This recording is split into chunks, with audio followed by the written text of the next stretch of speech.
Okay, so this is once more about orientation, and I showed you a couple of examples where this is important. I showed this example here from the Yane textbook, which illustrates how a cumograph, so if we look at this video sequence here over time, if we look at a single row of this image, what this will look like. So in this case here we have time here and space there. And motion amounts to orientation. So this is one reason why we're interested in estimating orientations. Here's another reason, a camera array, or you can have this built into a single device using micro lenses, which translate the depth into, well, variously slanted parts, in this case of a light field. And by the way, this is what a light field looks like if we have an opaque object.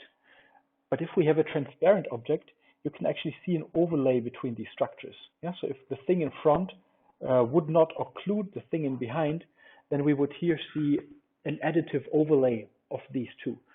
So sometimes there's interest in estimating more than a single orientation at a point.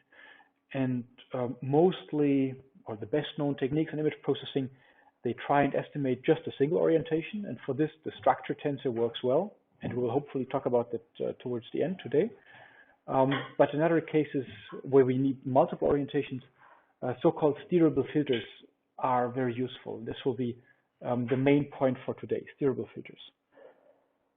Okay, and just to give another application where it is useful to estimate orientations, this has been used in so-called coherence enhancing diffusion schemes. In this case, a noisy fingerprint, and then this allows you to locally estimate orientation and smooth along those orientations. And there are some famous images where you can take any picture and turn it into something that looks like Van Gogh painted it. If you simply apply this coherence enhancing diffusion to it. Okay, this is just a fun application. All right, so this is why we're interested in orientation. And the first part will be steerable filters. And for that, we actually need the singular value decomposition. Who has heard about it before? And who has not heard about it before? Okay, good. So SVD is short for singular value decomposition.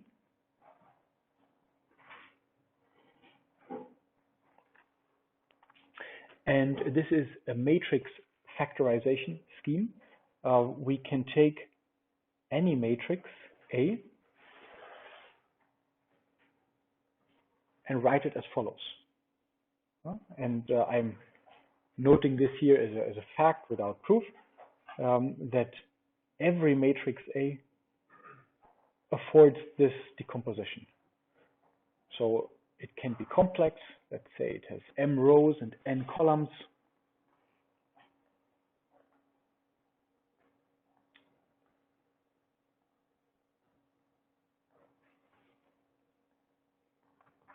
And these constituent matrices U, S, and V, they have names and properties. We have, on the one hand, the so-called left singular vectors. These are the columns of my matrix U, and U is unitary, as the suitably picked letter indicates. Then we have the singular values.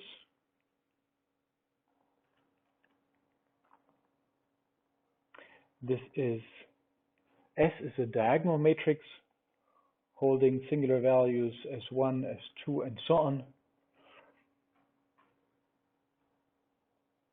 up to, I'm going to use the reduced SVD today, so we have up to M or N, whatever is the smaller of the two singular values altogether, and they are sorted such that S1 is no less than S2, and so on.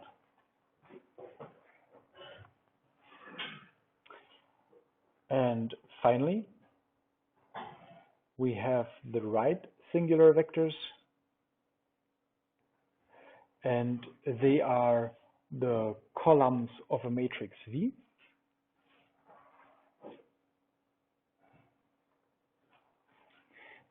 And V also is unitary, where this dagger symbol here is the conjugate transpose. And this decomposition, which is always possible,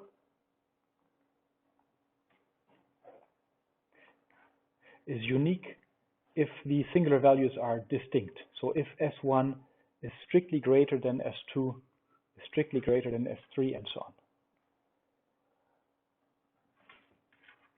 So let's show this decomposition in terms of pictures. And again, I'm showing the pictures here for the reduced SVD. There's also a full SVD that I'm not going to show, and then a truncated SVD. So let's study two cases here. First, the case where M is no more than N. So I have a shape like this. This is my matrix A, M rows, N columns. And I'm now decomposing this into my left singular vectors, U, my diagonal matrix S, so it has zeros here, zeros there,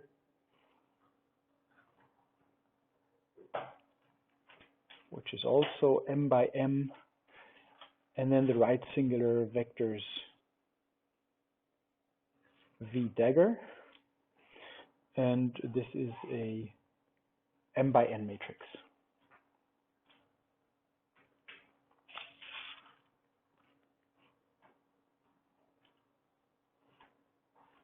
And for completeness, if M is less than N, the proportions are as follows. We again have an M by M matrix U, and then, excuse me, wrong, an M by N matrix U.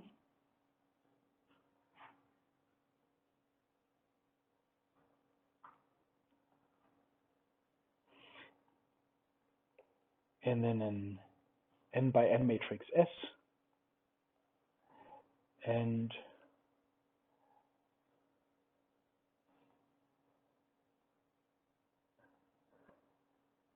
an N by N matrix V dagger.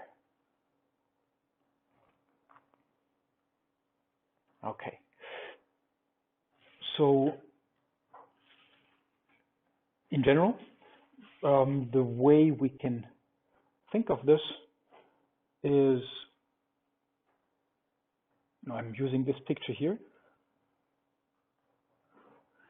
that this is a sum of rank 1 contributions. If I simply follow the laws of matrix multiplication, I can say that this is the same as my vector U. Let me call this vector U1. So I'm using the definition here that U is column U1, column U2, and so on.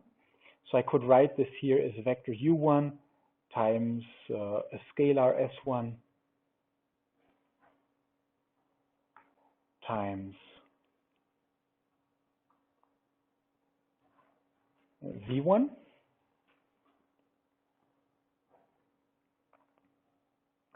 plus, and then we have U2 multiplied with S2 multiplied with V2 dagger, and so on.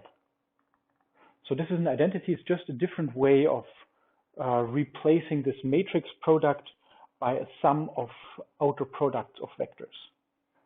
Okay, so nothing has happened so far, but now something is going to happen. Namely, I'm talking about the truncated SVD.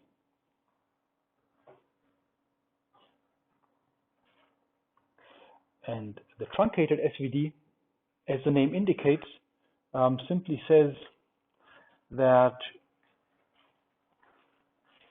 I'm going to discard all of this rest here.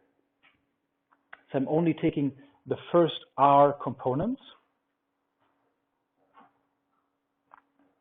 So truncated SVD, we use only the top R, where R is a user chosen parameter. So this has to be less than the minimum of M and N.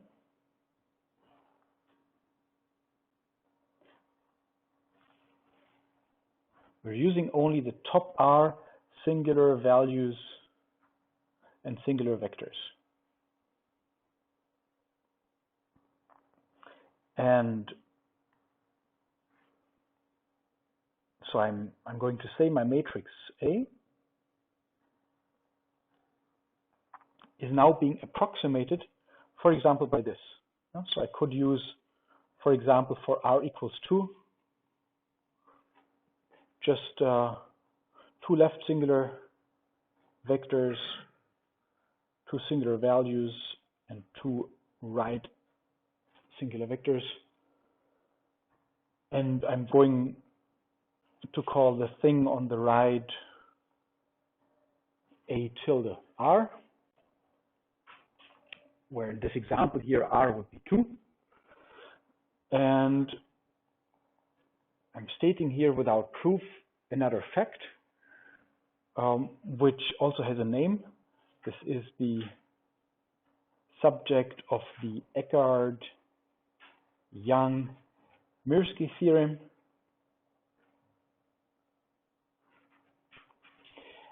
Namely that this approximation here is a particularly good one. In fact, it's the best one according, if I want to find a low rank representation that minimizes the sum of the squared residuals. Yeah, so let's say I want to minimize the following. I have some matrix A, and I want to approximate it using some matrix X. And the distance measure here I'm using is the so-called squared Frobenius norm. This is a fancy name, but it's a very simple thing. So the squared Frobenius norm,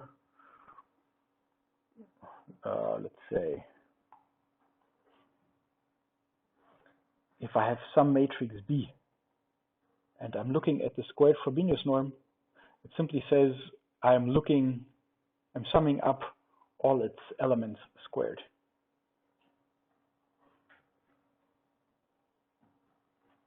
Okay.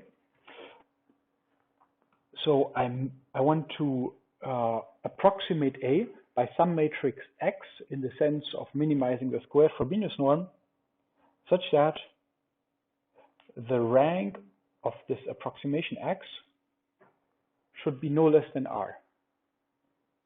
And what this theorem says is that the minimizer of this optimization is in fact given by the truncated SVD.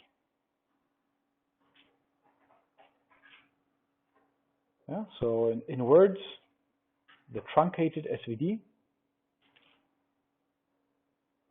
gives me the best low rank approximation to some matrix, where best is defined in the sense of sum of squared residuals. So the smallest sum of squared residuals.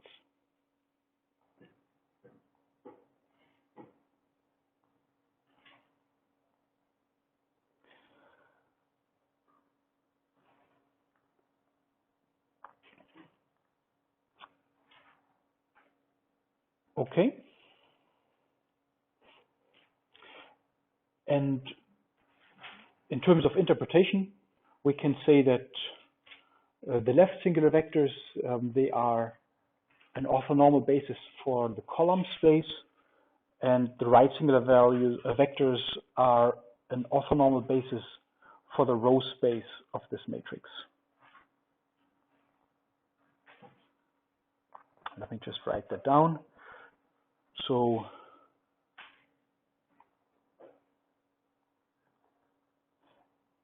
the left singular vectors are an orthonormal basis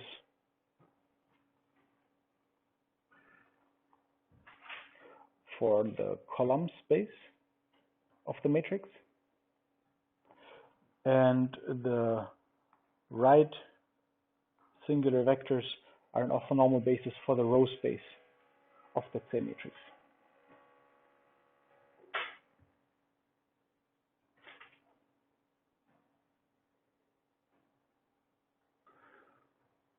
Okay. Now this is something we can use in practice, namely to find low rank representations or approximations of filters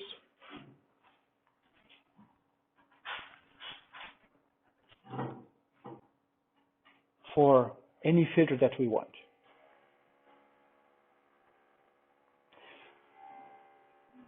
So the basic idea is the following. We want to decompose some filter kernel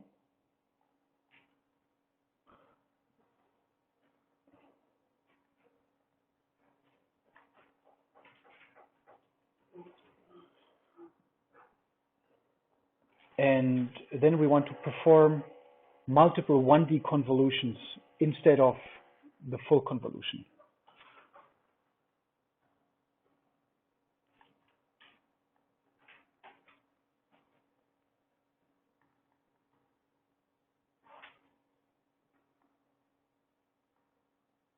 And that can result in large computational savings.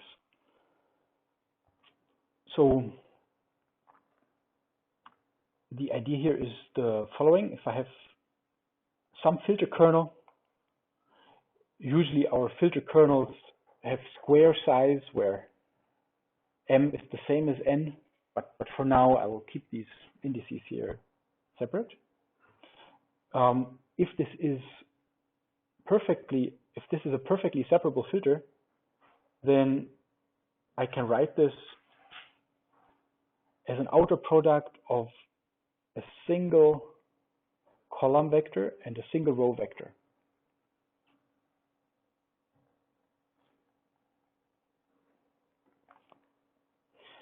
And if the filter is separable, this thing is an identity. So rather than, if this is a big filter, let's say if we have both m and n equals 20, if there are no special symmetries, or if I'm not exploiting any symmetries in my filter, then I will have to do 400 multiplications and roughly as many additions to compute the output of this convolution at a single pixel.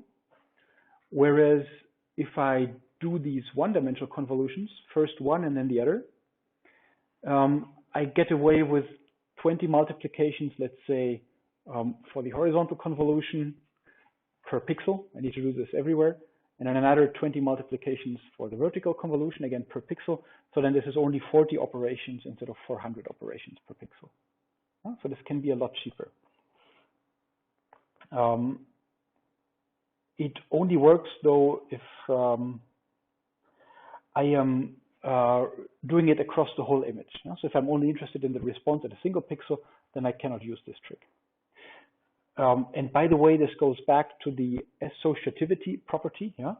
So let's say this is some filter G, excuse me, let me call this F here. I always use G for the signal, I believe. So if I'm interested in the result of F convolved with G, where let's say F was my filter and G was my image, then I may now be able to decompose my filter. So I'm saying that F is the same as A convolved with B. convolves with G, but by the associativity of convolution, I can say that this is the same as A convolved with B convolved with G. And the nice thing is now that this thing here is a 1D convolution if B is just a vector, and this thing is also 1D convolution if A is just a vector, and so I can be much faster.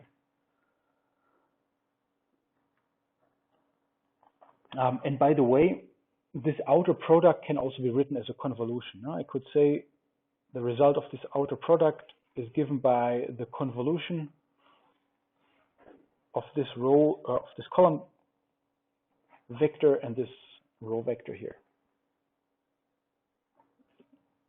or of these kernels which are sized m by 1 and 1 by n.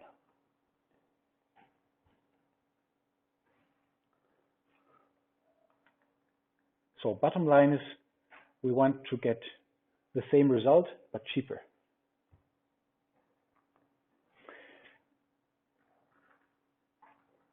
And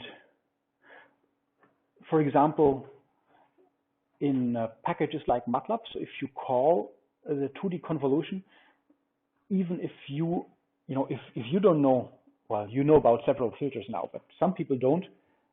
So let's say if some people put in a filter that is separable, then MATLAB internally, it first runs a single value decomposition on the filter to see what is the effective rank. And if the effective rank is low, then it will run these 1D convolutions first. Now here I always wrote exact equalities, but you can also do this approximately. Yeah? So even if the filter it doesn't have rank 1, then maybe it has rank 2. Or what you find very often is that you can approximate any given filter with just a few, you can approximate it with a lower rank filter. So if we plot the singular values, then a typical pattern is that their magnitudes decay strongly, and then they may be either exactly 0 or just very small. And then you can say, well, I'm just going to truncate here. And you can read off directly how big your approximation error is going to be. Because the sum of the squared singular values that you omit is the sum of the squared residuals that your approximation now produces. Yeah, so it's so the SVD computationally it's very efficient, and it is very easy to read off just how good your approximation quality is going to be if you're not using the full thing, but if you're using just a low rank approximation. All right, I have a couple of pictures for you just to build intuition. What's the rank of this thing here? 1. 1, thank you. So you can, so I created 2 random vectors here, just entries +1 and -1, or +1 and 0, and I multiplied them. And you can figure out what these vectors were, what the row and the column vectors were that produced this pattern here. So everything that looks remotely like an irregular checkerboard, you immediately must remember SVD, SVD, SVD. Okay, so whenever you see something like this is a low rank thing. You want to exploit that low rank. Any suggestions? What is the rank here?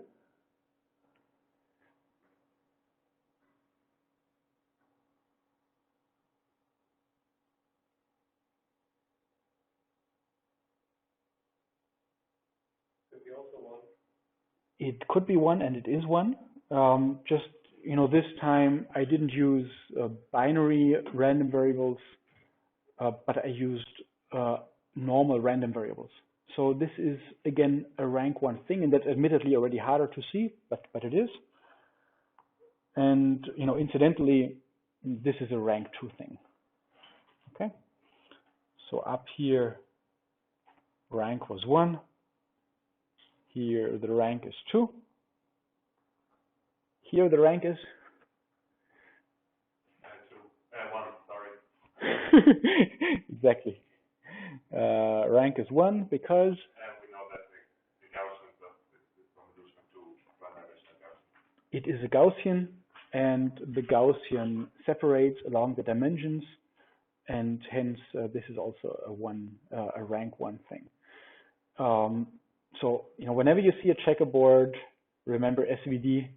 Whenever you see something that looks like it has some funny structure, remember SVD. And anyway, when you see a Gaussian, you don't need the SVD, but remember that you can do this more low dimensional. Okay. Anyone recognizes what this function is?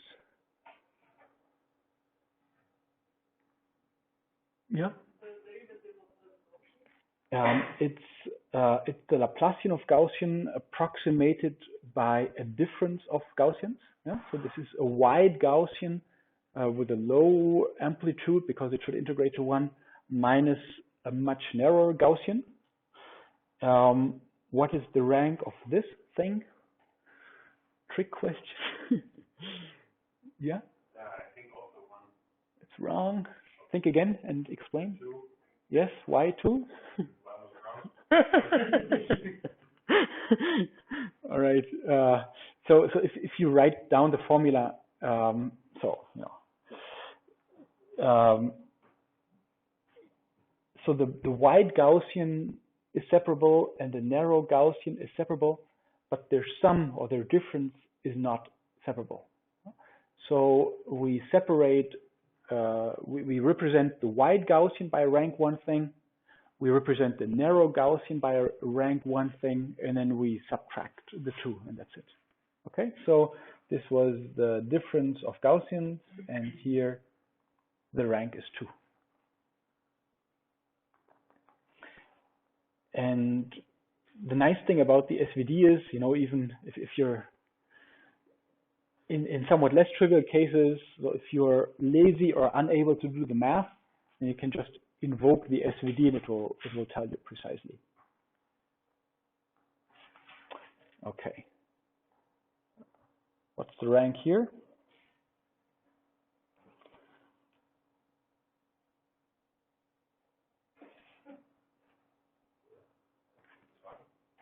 One, yes, why?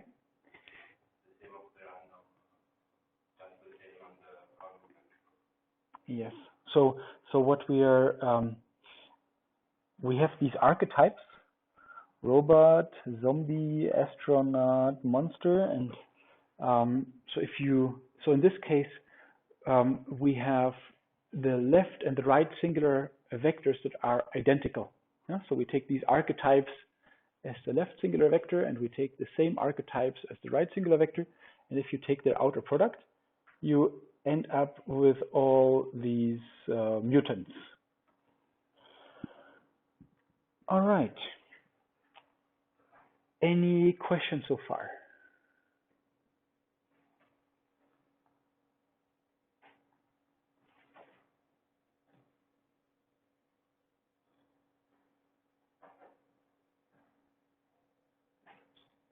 I expected more than 0 questions, I have to say. Maybe you're distracted. I should take this away.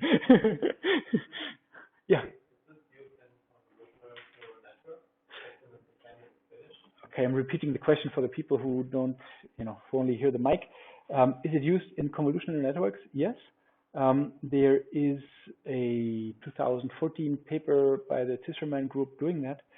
And so the thing is that in a CNN, we learn these, I'm showing here the convolution filters of the first layer, let's say. Yeah? And now I could find a decomposition for each of these filters, but it would be much nicer if we used the same basis functions for all of them. Yeah? And this is why it is possible to use, let's say, a set of filters oriented in this direction, and then a set of filters oriented that direction. And then we can, for example, so this would be a rank 1 approximation so far. Now I can make it rank 2 or even rank 3. And now I can use the same basic or the same 1D functions also for the second and the third filter and so on. And as long as the weights here are different, so as long as the black weights are different from the green weights, thanks to the nonlinearity that I have in neural networks, the results will not be the same. So it is meaningful. So on the one hand, if you just count number of operations, it makes complete sense. On the other hand, you have these intricacies of what is efficient and inefficient to do on GPUs, and so there's a trade-off. I have now introduced an extra layer into my neural network. I need fewer operations, but I have an extra layer, and so depending on your precise architecture and size of kernels, etc., you're not guaranteed to be faster that way, but you can use it in principle. More questions? All right. Then I am moving on to steerable filters, and there will be, there's an eternal source of confusion here. Yeah? And the thing is that when I show these pictures here, what I mean by this box here, this is the filter kernel in the spatial domain. So for example, let's say this is a Gaussian, okay? And the picture I'm going to show next is slightly different. I will remind you of that in a moment. Okay. By the way, so steerable filters. Let me first say in words what this is about. So assume that we have, or we want a filter bank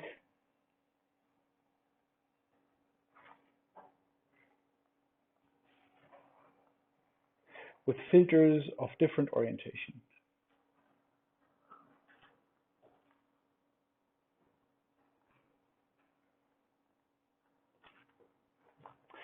So, for example, let's say I want to have a stack here of filter kernels, and I want my first filter to be orientation selective in this direction, and I want the second one to be orientation selective in, well, you can hardly tell the difference. So the arrow here is a little more, it's pointing a little more towards the back, and this one is pointing even more to the back, okay? But let's assume that I want a very fine-grained resolution. So let's say I want a total of, I want a much finer resolution than I see here. Let's say I want to have a total of perhaps 360 filter responses. Now, so it's essentially the same filter. It's just, these are all just rotated versions of the same filter. And if I want, this kind of resolution, so for 360 different primary orientations, this is a hell of a lot of, computation that you're going to indulge in. So there are two questions really. One is, for a filter of a given orientation selectivity, how many angles does it make sense to use? And the other question is, and how can I do that numerically efficiently? And the questions are related, of course. So let me give you an example. So if I want to, let's say, I want a line detector, yeah, or an edge detector. So if my edge detector in the spatial domain looks like this, and I'm showing some random orientation here of my edge detector, it has a positive lobe and a negative lobe. If I now rotate this 360 times by just 1 degree each, I'm not likely to learn, a whole new lot every time that I use the next filter, because the filters are so similar. If I rotate the filter by 1 degree, the filter hardly changes, and its response will hardly change. But if I use, for the same orientation, a very highly orientation selective filter like this one here, so this now averages much more precisely across, orthogonal to its detection orientation here, I'm going to learn more by using it at more angles. And now I would like to know how many angles do I need and how can I compute it efficiently. Yeah? So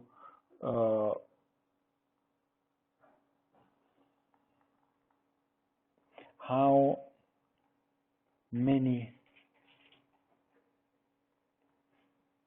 orientations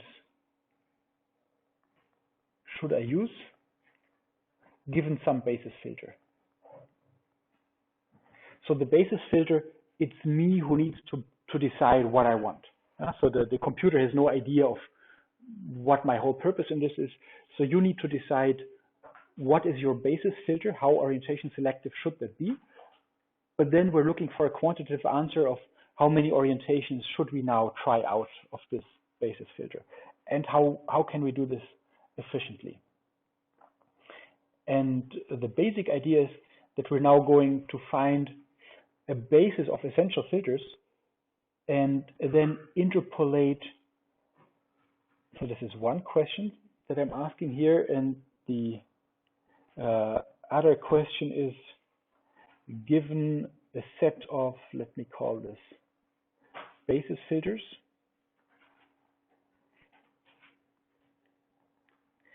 can I interpolate? So for example, the basis filters could have the orientations 0, 1/2 pi, pi, 3/2 pi. If these are the orientations of my basis filters, so I've only used 4 basis filters, can I interpolate or can I synthesize the response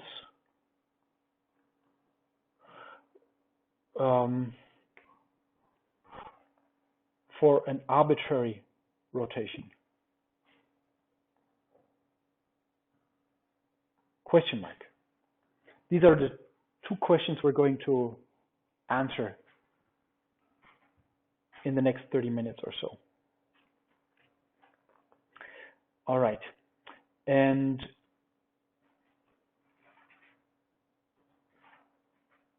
just a historic remark before the break, before we do the real thing.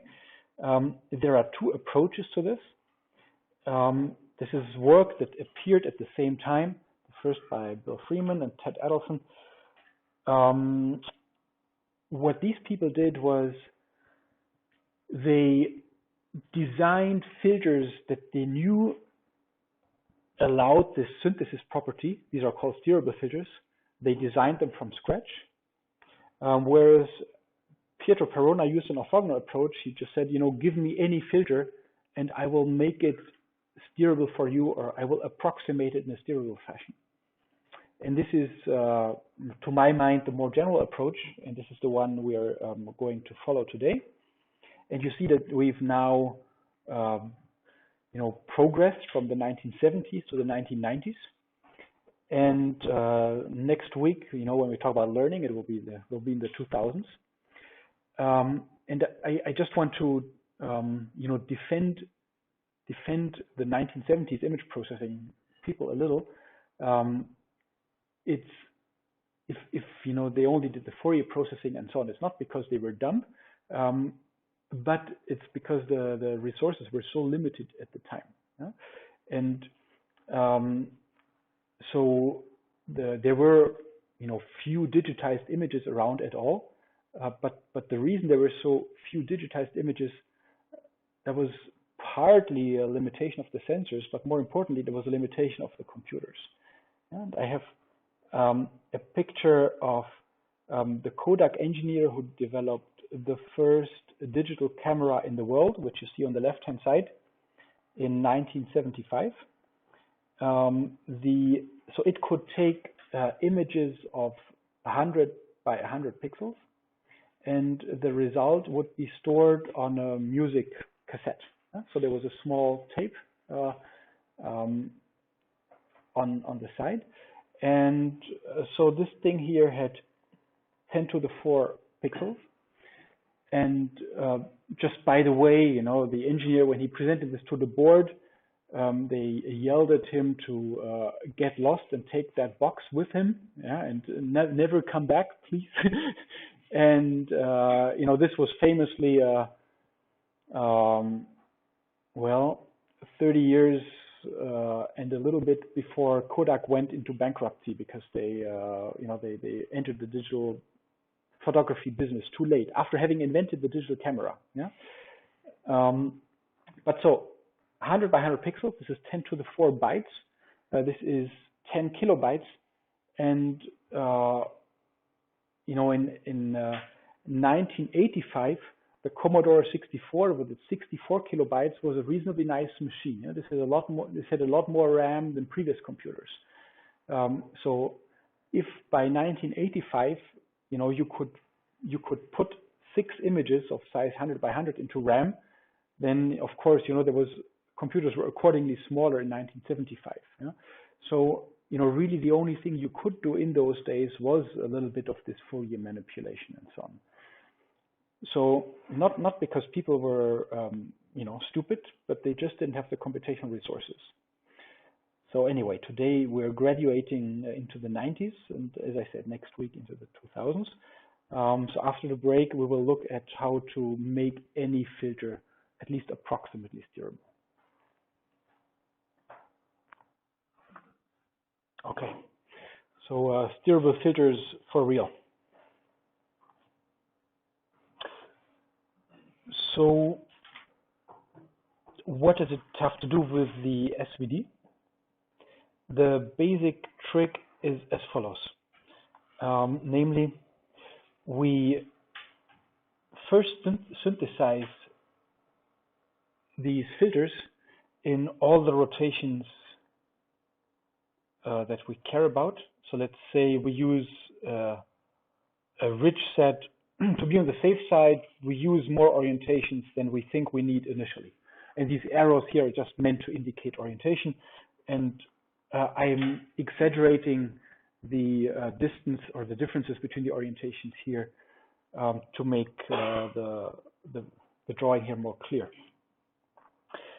We then vectorize each of these filter kernels and collect them in a matrix. So let's say if this thing here was, let's say this was n by n pixels, then after vectorization, I obtain, a vector with, in this case, n squared entries. So n squared here is the number of pixels in my filter kernel. And the next filter, I'm going to vectorize it, and it's going to become the next column in my matrix.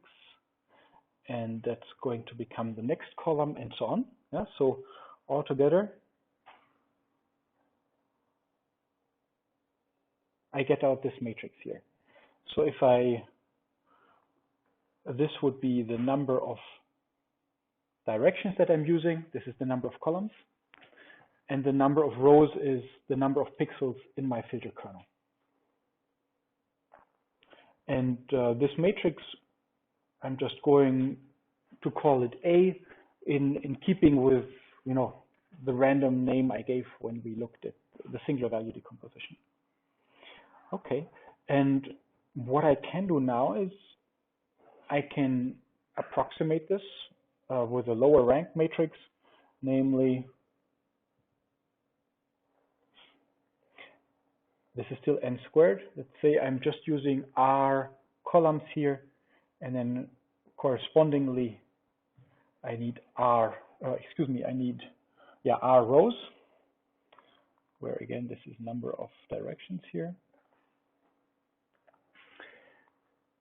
And these things here are now my vectorized basis filters.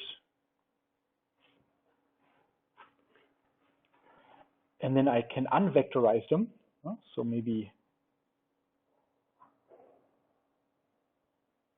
perhaps these were 4 or 5. I can unvectorize them, and then I obtain again the spatial version of my filters.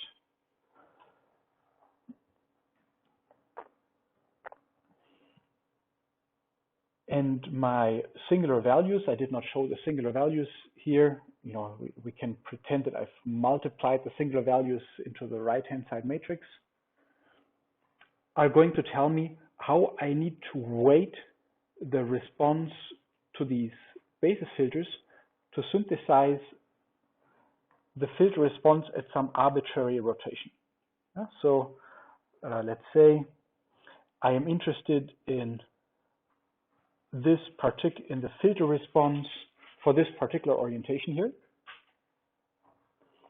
Then all I need to do is I need to convolve my image with these 4 basis filters, and then I'm going to linearly combine their responses with the values I find here, and that is going to give me an approximation to the filter response I would have obtained with that original filter. Okay, so let's say, I hope it's clear. It's just by the properties of a singular value decomposition.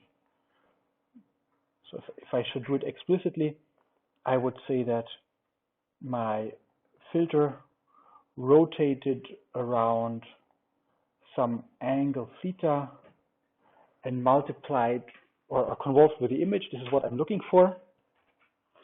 And I'm now approximating this with S1, U1, V1 of theta. So I need to pick the right column here, plus S2, U2, V2 of theta, and so on.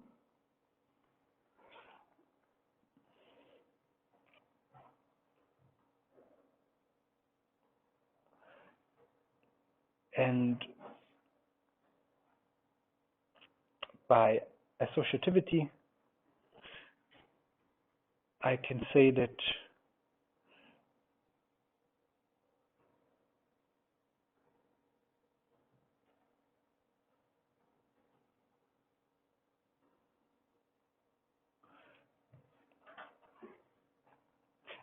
I'm going to pre-compute some of these filter responses and will then multiply with the corresponding entries. So I am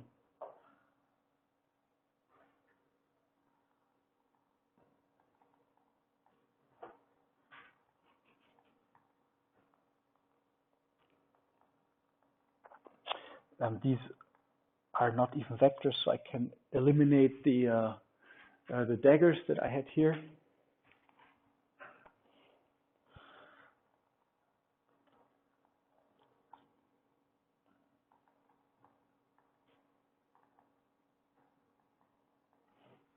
And so on.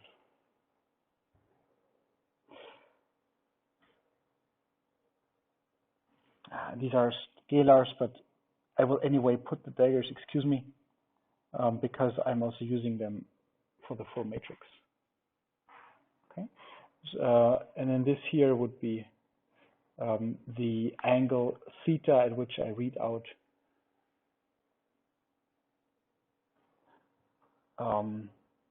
these multipliers. So these things here I can pre-compute once,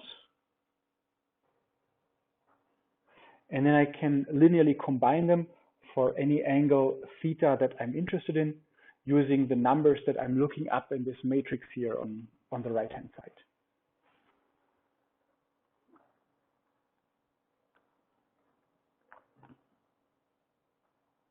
Okay, so on the left hand side, I'm going to find these basis filters. These are my left singular vectors give me my vectorized basis filters. Let's think about the right singular vectors.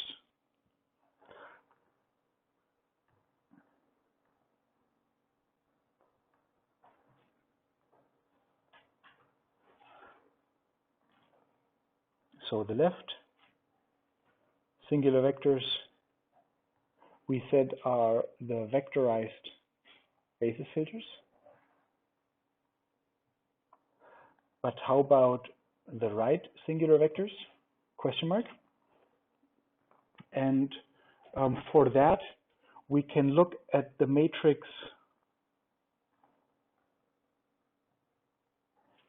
A adjoint A, which has dimensions of number of directions times number of directions. So let me call it a number of directions here, small d.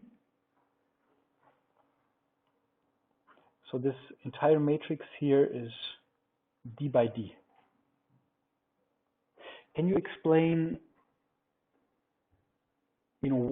what's the intuition behind it? What does it measure?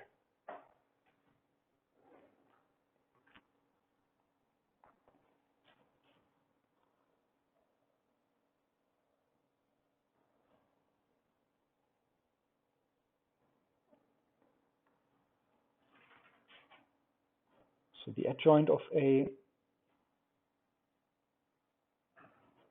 this was the number of directions here.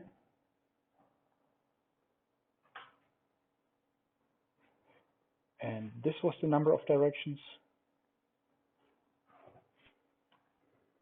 And I'm now taking this inner product of the kernel with itself for different angles. Yes? So it kind of gives the difference in between the different directions. Yes. Mm-hmm. The diagonals are the norms of the filter. Yes. And yeah, the diagonals are just the scalar. So it's kind of I can't explain it pretty well, but the difference. Yeah, so similarity measured by inner product or something between different directions. Exactly. Yes. And the rotation itself is periodic. Yeah. So the matrix would repeat itself after 2 pi. And this is why this thing here amounts to the rotational autocorrelation.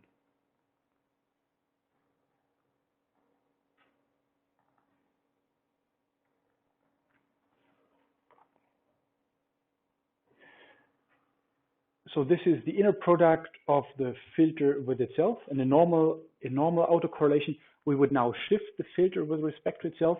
And here we rotate the filter with respect to itself. Exactly. And this means that as I go from one orientation to the next, that this is a circulant matrix.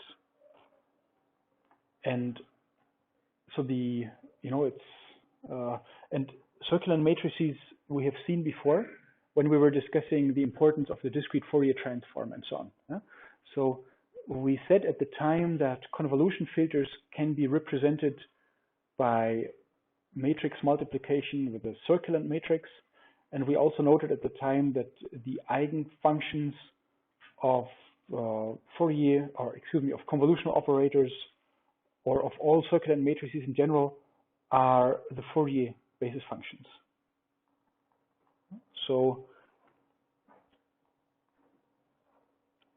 the eigenfunctions of this are the Fourier basis functions.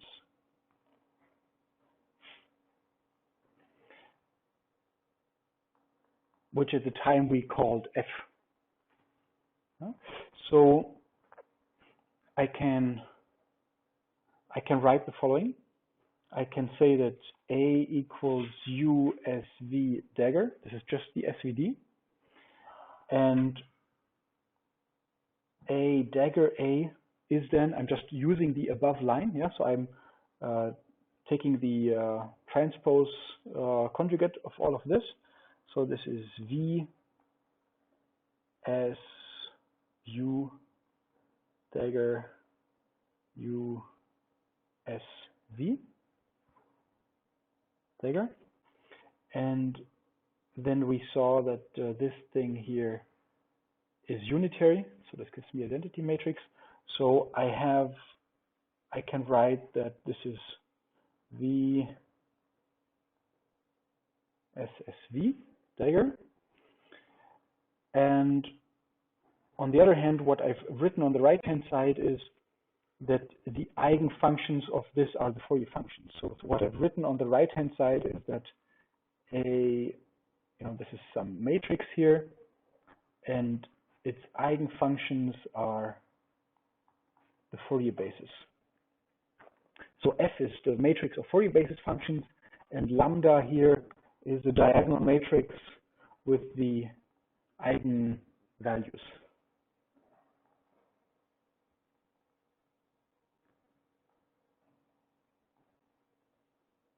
With the eigenvalues of A dagger A. So what this expression that I'm writing here, it's just the eigenequation, but not with an eigenvector, but I'm stacking a lot of eigenvectors to give me this matrix F. And now I can multiply from the right with F dagger. So I'm getting A dagger A equals F dagger. And what I see from this, now we can just compare the left and right hand side. So what I can conclude here is that V equals F and S dagger S equals lambda. So what I see is that the right singular vectors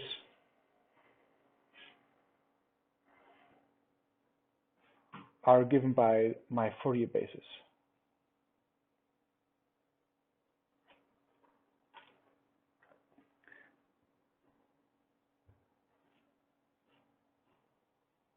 So these will be oscillations, okay? Now here's a concrete example. I have taken, or any questions so far?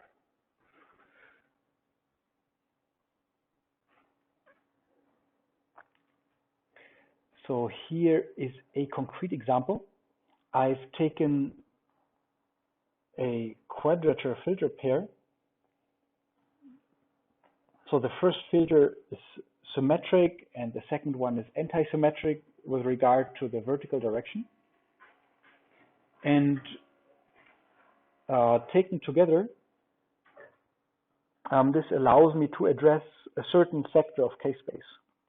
Yeah, so let's say if I'm asking what these filters look like in K-space, this is K1, K2, this here is X1, X2. This thing looks roughly like a second derivative filter, but it's also smooth. So the filter that I'm showing on the left has essentially a positive lobe here and a positive lobe there. But the other one is asymmetric. So it has a positive lobe on the one side and a negative lobe on the other side. And if I'm now adding up these two, then I obtain a filter which allows me to address just one part of K-space. And this is very convenient because if I now use rotated versions of this, this allows me to tile K-space in a very flexible fashion. Okay, let's say this is K1, K2. And you remember, you know, with the wavelet transform, for example, we were somewhat limited, yeah? With the wavelet transform, the partitioning that we had of this space, if you revisit the last lecture, this was the tiling of K-space that we did with the wavelet transform. And this time, you know, if I can synthesize these filters any way I like, so this was the 2D discrete wavelet transform. The filters that you just saw, if I add them up, they give me a response here. And if I now start rotating them, I can get a response here and there. You know, I can make nice flower patterns. This would be at a given scale. Now you would want to do this at multiple scales. And well, now I could use the same kind of angular resolution, but I could also say that at the lower frequencies, I'm happy with a lower angular resolution. I'm just using these, and I'm using a low pass filter. Okay, and then if I want an even, for the higher frequencies, I could choose to have an even higher angular resolution and so on. So I have we need to continue here. So I have a lot of, using such quadrature filters, I have a lot of freedom in deciding how I want to sample K-space. So anyway, this was the justification of why I use this filter pair, and I'm taking the first one as the real part of my filter and the second one as the imaginary part of my filter, and then I'm building this matrix A. Yeah, so this is what we see here is the real part of A, and what we see there is the imaginary part of my matrix A. And I made these filters pretty big, yeah. So they were 50 by 50 pixels or something. So I have 2,500 rows in my matrix, and I used 360 different rotations, and the whole thing is periodic, as you can see. So this is why I have 360 columns in my matrix, and this together here is my matrix A. And you already can read a little bit off, you know, the kind of symmetry that it has here. That, you know, these filters fundamentally have a twofold symmetry, as you can see on the left and on the right. Okay, but now I'm simply doing my SVD on this, my singular value decomposition, and shown here are the singular values, and you can see that you know, if I didn't know anything about rank and so on, I would think that I need 360 components to, you know, represent this matrix. But here you can see that, you know, if you only use the first, whatever, 20 or something, you already obtain a very good approximation to the full matrix. And if you are, you know, if you are hard pressed for, so the inset is just a, you know, magnification. So this is up to values of 45 here. So the inset shows you that with this kind of filter, you know, maybe you're already willing to just use the first 10 or so basis filters. And then you can synthesize from these 10 basis filter responses all of the orientations. It's only an approximation, yeah, because you discard all of those singular values in their contribution. You approximate them with 0, even though they are not quite 0, but it's a good approximation. Okay, and I have a couple of examples. So this is what the basis filters would look like, and this is what the reconstructed filters would look like. And you see, you know, they are not quite like the original. So again, the top is the real or the symmetric part, and the bottom is the imaginary part. You know, you see some small artifacts which are not there in the original filters, but you know, it's quite close.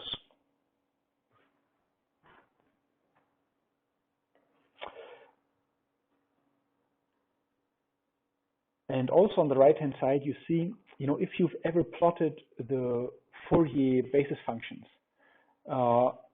this is roughly what they look like.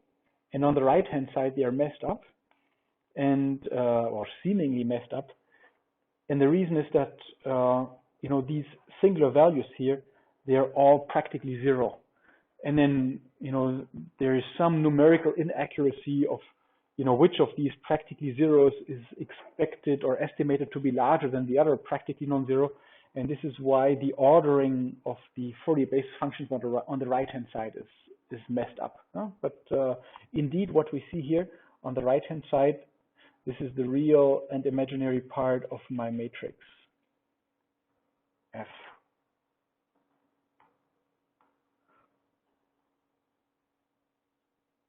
Okay.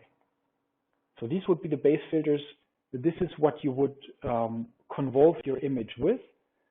And then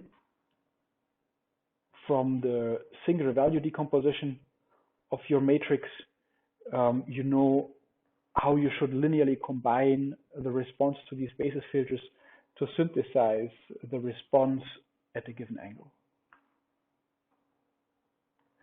Questions?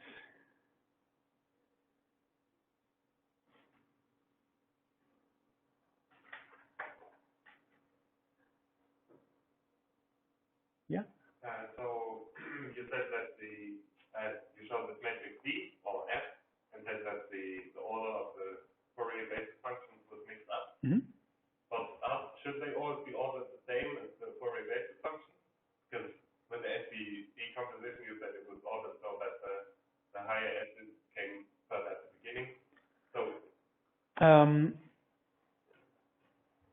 no, so in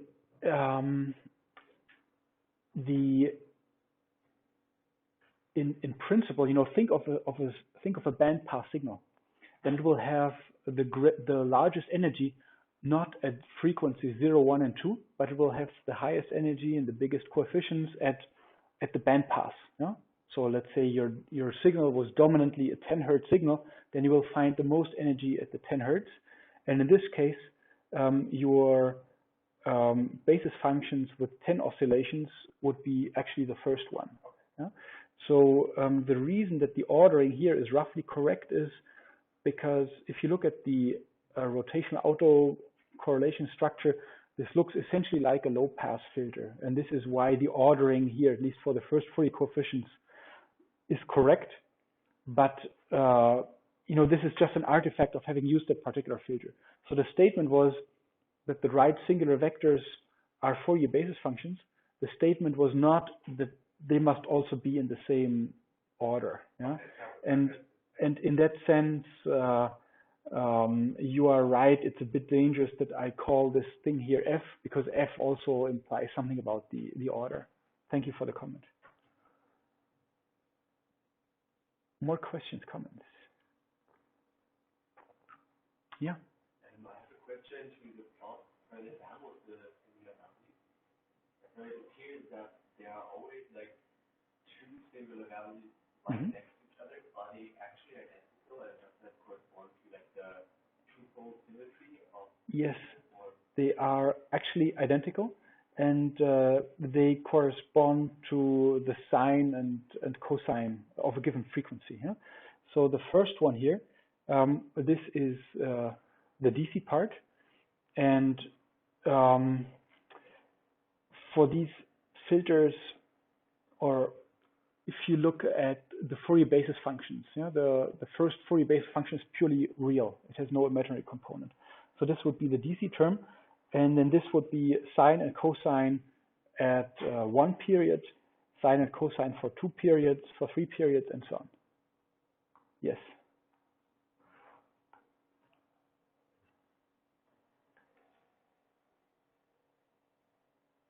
More questions? And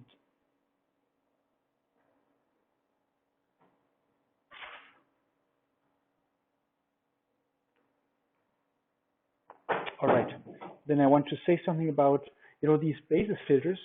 They maybe don't look like what you would intuitively expect them to look like. Yeah. So because the filters, let me scroll back to the filter that I want to approximate. It's this one here. So the filter pair that we see here. And let's say if I'm now rotating this filter by angles of 120 degrees, I'm only arguing now, let's say, only with the imaginary part. So with the imaginary part, I have plus and minus. Let's say this is for 0 degrees, and then for plus 120, I would maybe expect this, and for minus 120,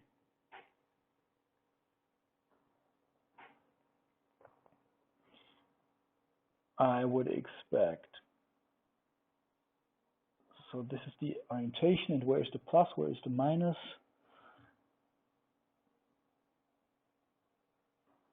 So I think like this. Okay. So intuitively, if you are only allowed to use 3 filters, this is maybe what you would expect them to look like. But if you look at the real basis functions, this is what they look like. So we have here this twofold symmetry, and then at some point there's so this does not use threefold, but it uses fourfold, and then it uses sixfold, and so on. And one question is, can we synthesize basis filters that look a little more like what we expect? And I am more saying this now, you know, for it's more for the understanding than really for practical usefulness. Okay, maybe practical usefulness, you could argue that for some filters it's maybe not so nice to have such a large dynamic range. Yes, that the first filter. So each filter has unit norm, but if you multiply it with the singular values, then maybe you don't want the first one to have much larger numbers than the second one. So you can synthesize basis filters that look more like the ones that we expect here as follows. So we have U as the dagger, and let's say all of these are now restricted to a rank of R. And I can always write this as follows. I can use some rotation matrix here, or let's say some matrix R and R minus 1. You know, this is the identity matrix. This is so I have not changed anything.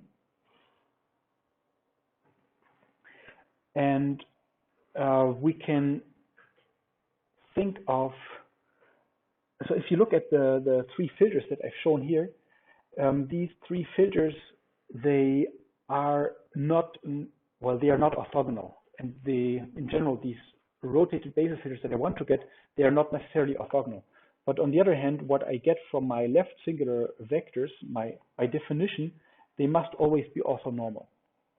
So I have now an orthonormal coordinate system where the filters can look substantially different, and I want a non-orthonormal coordinate system where the basis functions are identical up to rotation in space. And the way I can do that is as follows. So let's say I have again my matrix A. This is A. And now I'm looking at my, or this is A tilde R, my restricted approximation thereof. And now I'm looking at these 3 orientations that I'm interested in. Yeah, so this would be 0, plus 120, and minus 120 degrees. I can take these columns here, and so let's say here in this case the rank R, let's say it's 3. I can take these columns and collect them in this matrix R. So in my example here, R would now be a 3 by 3 matrix. And if I'm now taking these I made a mistake here, sorry. I meant to draw them from V, excuse me. Okay, so if I take these columns out of V, then by this construction here, this gives me the 3 columns of A. Okay, and well, the right-hand side is just compensation for using that now. Okay, so this would be my new basis filters. This would be the new basis filters, which are non-orthonormal, but they would be identical up to rotation in space. So these would be the basis filters that I've shown up here. This is, ones that look friendly or that look intuitive. And the rest is just, well, to keep my approximation valid. No? So it's just inverting the change I just made. And so if I want to use these new basis functions, then I need to use these corrected coefficients on the right-hand side to synthesize the filter response. And this whole thing here, it does not change the quality of my approximation or anything. I can use any matrix R that is invertible. And I have here decided to use the particular matrix R that gives me these nice-looking basis filters.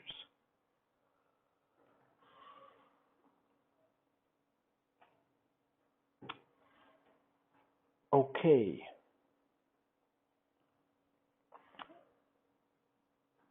Now, no matter which basis filters I use, I can then, I'm now showing here a figure from the Perona paper. And the inset that we're looking at here is this part of the image. So this part is this magnified part here. And on the right-hand side, or here rather, you see the response at each pixel to steered filters. So you rotate your filter through 360 degrees, and for each orientation, you record how strong the response to that particular orientation is. And the answer you codify in, or you make this log polar plot of what the strength of the filter response was. And the nice thing is that this really allows you to deal with situations like the one here where we do have conflicting orientations. We have this orientation and we have that orientation. And many image processing methods only allow you to estimate a single orientation at a given point. So like the structure tensor that I will talk about in 5 remaining minutes, the structure tensor, which is the most popular tool in image processing for estimating orientation, only gives you a single orientation, but it makes the assumption that the image locally is one-dimensional. And this is sometimes not true, like here where we do have 2 orientations. And such steerable filter banks and steerable pyramids and so on that you can derive from these, they allow you to represent this complexity that the image really has. Yeah, so if we look at this image, this would be, some people call this the intrinsic dimension. This would be an intrinsically one-dimensional part. This here would be intrinsically zero-dimensional because there's nothing happening. But this spot here is intrinsically two-dimensional because we have two interesting, because we have 2 orientations here. And you can read this off in the image here. Yeah, so in the intrinsically one-dimensional part, we have strong responses along opposite directions, same here. And in the intrinsically zero-dimensional part, well, we just have no response at all. And in the intrinsically two-dimensional part here, we have this interesting crossover structure. Any questions?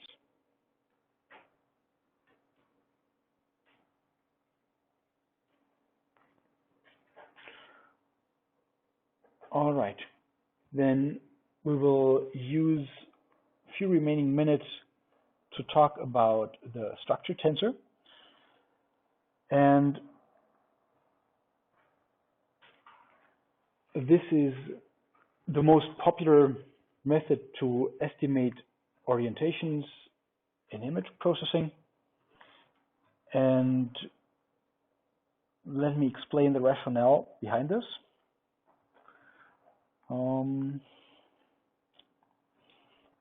So I'm creating an example image here to make my point. Let's say, we have some locally one-dimensional structure here.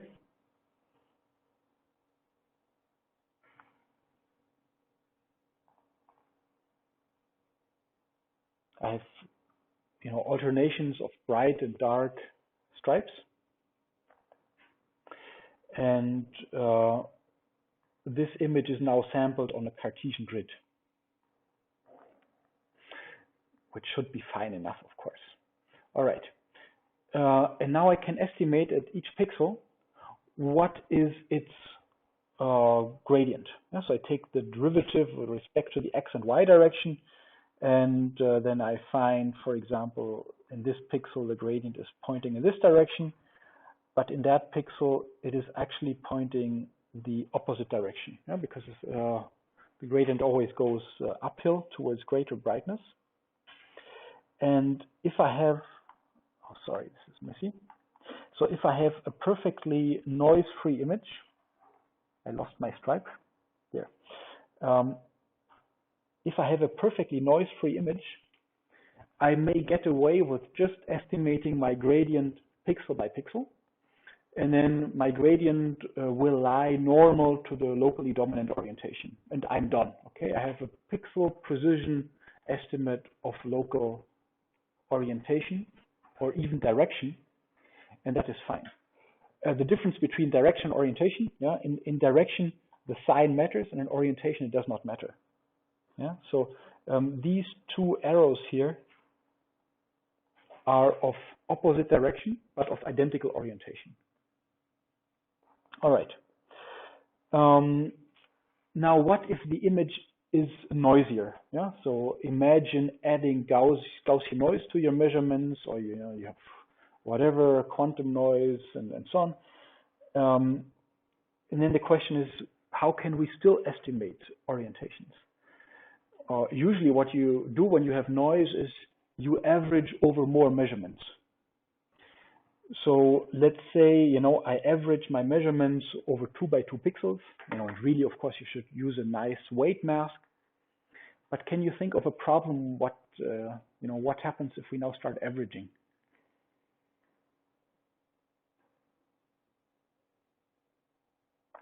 Yeah. Exactly. You lose structure that is smaller than your average. So let's say, here my stripes, they were essentially 1 pixel wide. And if I'm now using a 3 by 3 pixel mask to average over those gradients, well, the average is going to be essentially 0. Yeah? So I can make a, make a sketch of the situation. Let's say this is the gradient of my image in X and Y direction that I measured. And if I do it per pixel in a noise-free image, then we saw here, some arrows are pointing this way and some arrows are pointing that way. Or, if you want me to draw a distribution, I would sketch a really tight Gaussian distribution here. But now as you add more and more noise, this distribution becomes wider and wider. Yeah? So this is why my pixel-wise estimates are no longer reliable. And so I want to start averaging, or that's the first idea. But as I do average all these measurements, well, if I take the average of these guys and of those guys, I end up in the middle. Yeah? So I get out 0. And this is, by the way, what's brought out in these pictures here. So I've taken this test pattern here, and then I have added noise to it, and we see here some you know, the horizontal gradient in this case with subject to noise. And well, we get these very noisy gradients. You know, these are tiny arrows here, but you don't see much because they point in random orientations. And as I start smoothing over them, well, they just average out. Yeah? So coming back to this plot, so what we would like to have is something that still tells us that the dominant orientation is this more than that. Okay, and well, to find this dominant orientation, what we can do is we can, for example, do a principal component analysis of this thing. Yeah? Or another way of saying the same thing here is I could try and fit a multivariate Gaussian to this. So multivariate Gaussian fit to this whole mess would be this. Well, to fit such a multivariate Gaussian, I need to estimate the covariance structure. And this is indeed what you can do. So you can compute a matrix where you have the expected value of the gradient in x direction squared and the expected value of your gradient x multiplied with the gradient y. The expectation value of either is here assumed to be 0.